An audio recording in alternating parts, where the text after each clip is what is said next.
There have been a few spy-themed shows released in the last few weeks with The Recruit, Jack Ryan Season 3, and Slow Horses Season 2. Now Netflix has released Treason. It's a limited series based in the UK. So is it worth the binge? Trained and groomed by MI6, Adam Lawrence's career seems set, but when the past catches up with him in the form of a Russian spy with whom he shares a complicated history, he is forced to question everything and everyone in his life. Alright, so if you're into Munchies, stick around to the very end of this video as I will have a few new things to tell you about. So Charlie Cox stars in this along with Olga Kurylenko, Oona Chaplin, Ciaran Hinds, and Alex Kingston. Now, the one thing this show has going for it that all the others I mentioned earlier don't is that this is a limited series. It's only 5 episodes and it's done. So the tight and contained story, it's nice, especially if you're hesitant to get invested in a series that may not be renewed. The series' premise is that Charlie Cox plays Adam, the second in charge at MI6, and when something happens, he's put into the lead role. But what's uncovered very early on is that a Russian spy from Adam's past is deeply connected to what's going on, and as the pieces start to be uncovered and placed together, loyalties come into question. There's a decent air of tension and suspense that's built in this series, and while the first episode starts off quickly, I wasn't fully hooked on it until about midway through the second episode. From there, I was invested and I wanted to know the resolution to the mystery. And some of the intrigue and deception, they're laid out in a straightforward manner, meaning that some of what we see or learn is actually what's happening and is exactly as it appears, which is also very obvious. But there are some areas that are misleading. At least they were to me. So I'd guess at what I was sure was going on and who was controlling what or for what motives, only to then find out I was wrong. And that was enjoyable. I liked not being able to figure it all out, especially since some of the story arcs and the complications were predictable. I think that's also by design, to make us think we figured it all out, even though we may not have. I do think in the end, some of the actions and the motives were very predictable, and I probably should have seen them more clearly, but I was still enjoying the ride. Now, the cast is great to watch, especially the dynamics that come into play with Cox, Chaplin, and Kurylenko. There's history present that's slowly uncovered, and it does add layers of complication as well as mystery and suspicion. And they're all pretty charismatic as well, giving them a sympathetic bent, even if they're not always presented as positive characters. For the story as a whole, while I do really appreciate the limited nature of it, I think this could have benefited from at least one more episode to really dive more into some of the motivations and explore the actions of some of the players. There's a great deal of deceit that's been occurring, and the story really does warrant more time just to delve into these to create more complex antagonists. The ones we get are decently bad, and we can root against them, but it does feel like there was a lot more to uncover with them to give them greater depth and therefore make them way more interesting than just surface-level baddies. There's also a good amount of backstory that's just briefly touched on surrounding Cox, Kurylenko, and Chaplin's characters, as well as a CIA operative played by Tracy Ifichur. I think we get enough to have an understanding of what happened in the past with them, but also so much of what's happening in the present stems from that point in time, that to have a segment returning to that time could be very beneficial in creating a deeper bond with the characters, or even solidifying more of their motivations and actions. There's not a ton of action in this show, although there is an intensity that's built up, making some of the sequences very engaging and exciting. And I'm not saying this is devoid of action, but there's just not as much as you might expect from an espionage-themed story.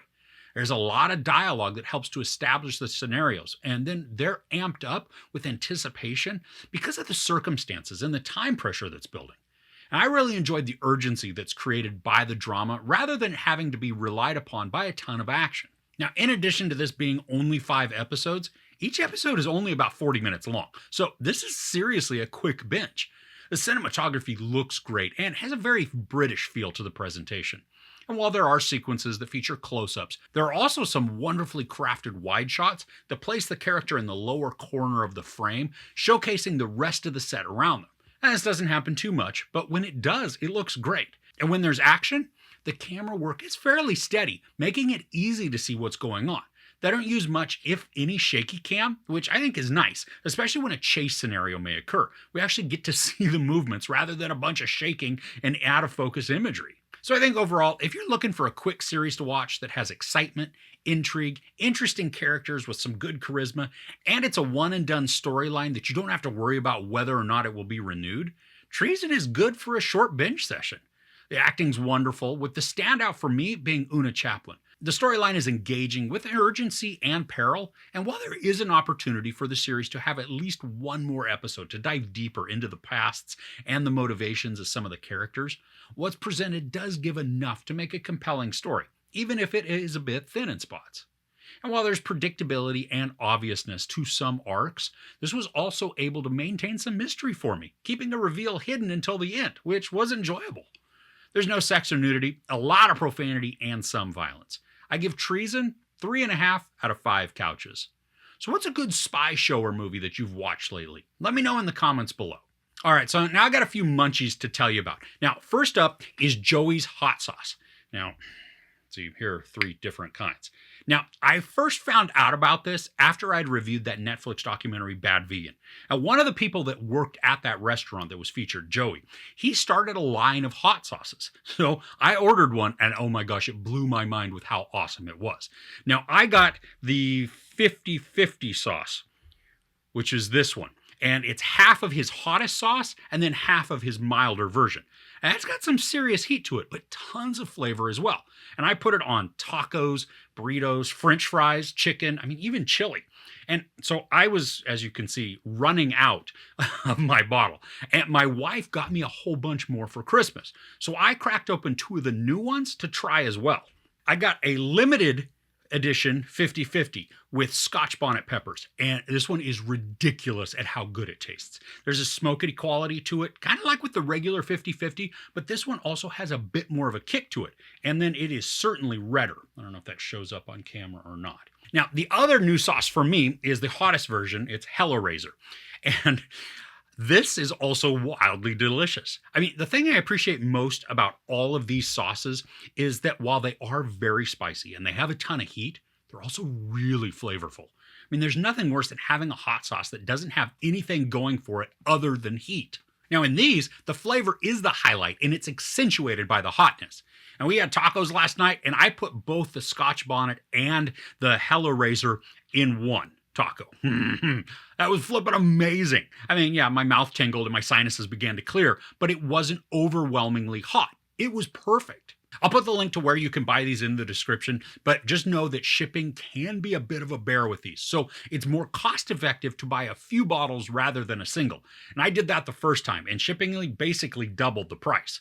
Also, these are organic and vegan, and of course, most importantly, hotly delicious. All right, so enough fawning over Joey's hot sauce. Now, because when I'm filming this, it's around Christmas time, so I found a new flavor of red vines at the store. These are gingerbread flavored, and I'm actually not very excited to try these out. I love red vines, but I hate gingerbread. So this should be interesting. This is the first time I'm going to try them on camera for you. They smell like a candle. Just a holiday candle. Okay.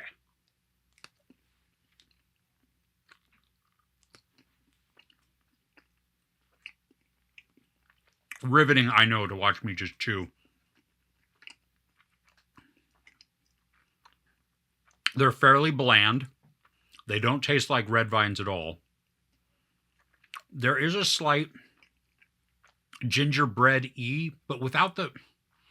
Actually, it's not really gingerbread. It's more of like a sugar cookie type of taste mixed with like an apple cider candle. These are revolting. I do not recommend the Red Vines gingerbread flavored edition. Yeah, I don't know. You might want to use them for gingerbread houses, maybe to do some like log cabin type things or a roof or something like that. I don't know. Maybe you really like eating candles. There you go. Try those out. But otherwise, go for the Joey's hot sauce. I will link that in the description below. And I'm not sponsored by it, but Joey, if you are watching, I would love to be sponsored by you because your stuff is flipping amazing. All right, thanks so much for watching. If you enjoyed this review, please give it a like. Also, don't forget to share and subscribe. I'm Chris. This is Movies and Munchies. Thanks for couching.